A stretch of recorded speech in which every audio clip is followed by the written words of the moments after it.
Somebody said I was a swinger, then we're joking. Seriously, this is actually basically part of your magical education.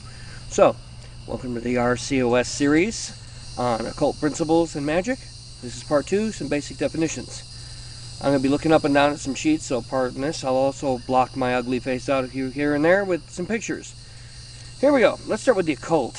When everyone talks about occult, what the hell do they mean? Well, that means from dictionary.com, that's where all this is coming from, just so you know, of or pertaining to magic, astrology, or any system claiming use of knowledge of secret or supernatural powers or agencies. Ooh, scary. Some people really think they know this crap. Yeah, right. 2, beyond the range of ordinary knowledge or understanding, mysterious. Now this makes a little more sense. 3, secret, disclosed or communicated only to the initiated. That actually makes sense. If we're talking about certain information, one wouldn't want to take little Jimmy down the street and hand him the information of how to build an atom bomb. Although actually the math and so on, by most 6th or 7th graders, could actually be done. They could actually build one, if you gave them everything. I just don't think that's a smart idea, do you? Number 4, hidden from view. This is really interesting. That's what it really means in most cases, is the previous definition in this one. We wouldn't want to just hand everything about who we are to everybody. You can't even know everything a Presbyterian believes until you join their classes. I know because I was one. I was also a Baptist. Thank God I actually grew a brain and became a Presbyterian, and then elsewise. Next, in early science, not apparent on mere inspection, but discoverable by experimentation. This one makes perfect sense. This is where we should be looking. The next one is, of course, of that part, is of a nature not to be understood of physical qualities, or then dealing with such qualities experimentally. Finally, medical, present in small amounts, too small to be visible. I actually have what's called spinal bifida occulta, occult spinal bifida. I have a less than pin-sized hole in the base of my spine and a fused vertebrae. And that's probably part of some of my health problems, to be honest. Okay, let's go to the next definition. Magic. An archaic spelling of M-A-G-I-C, modern spelling. 2, a power or effort associated with Wicca. I think dictionary.com needs to wake up and realize there's a lot more people who believe magic is part of their religion. 3, the art of producing illusions as an entertainment by use of sleight of hand, deceptive devices, legerdemain, and conjuring. 4, the art of producing a desired effect, the result through the use of incantation or various other techniques that presumably assure human control of supernatural agencies or the forces of nature. See contagious magic, imitative magic, sympathetic magic. 5, the use of this art. 6, the effects produced by this art. And 7, power or influence exerted through this art.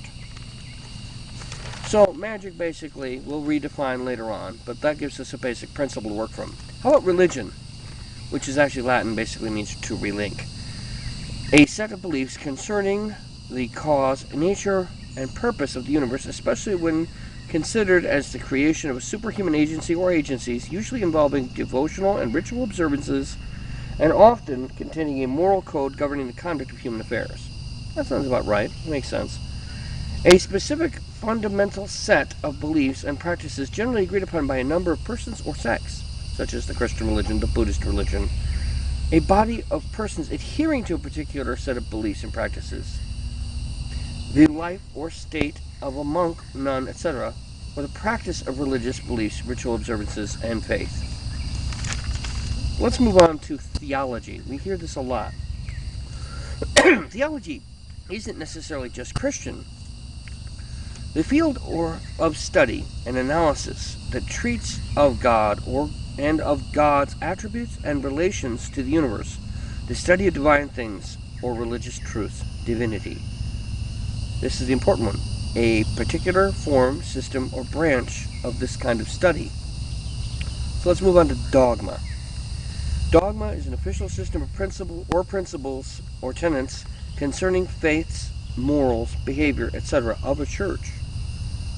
Next is 2, a specific tenet or doctrine authoritatively laid down as by a church. 3, a prescribed doctrine proclaimed unquestionably true by a particular group.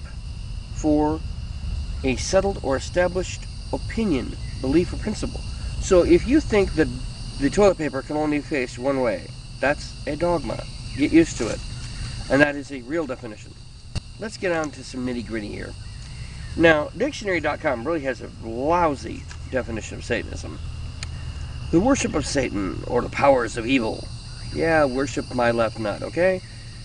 2, a travesty of Christian rites by which Satan is worshipped.